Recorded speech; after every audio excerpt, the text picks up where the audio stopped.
বাবা, তাড়াতাড়ি বাড়ি চলো, আজকে বাড়িতে আপুরা আসবে, ঘরে বাজার নাই।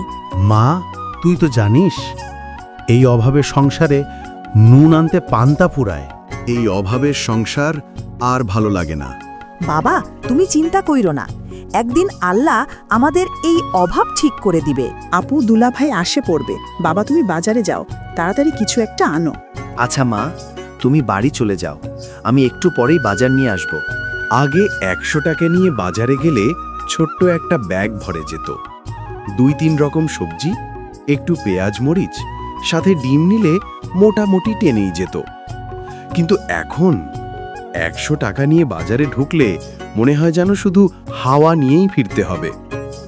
যে সবজি 30-40 টাকায় মিলত, তা এখন 80-100 টাকার নিচে নামতেই চায় না।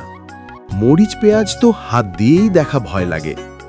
একসময় যা ছিল পরিবারের নিত্যকার প্রয়োজন, আজ তা যেন বিলাস দ্রব্যের মতো হয়ে গেছে।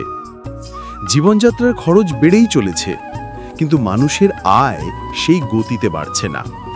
ফলে সাধারণ মানুষের বাজার করা এখন এক ধরনের যুদ্ধ।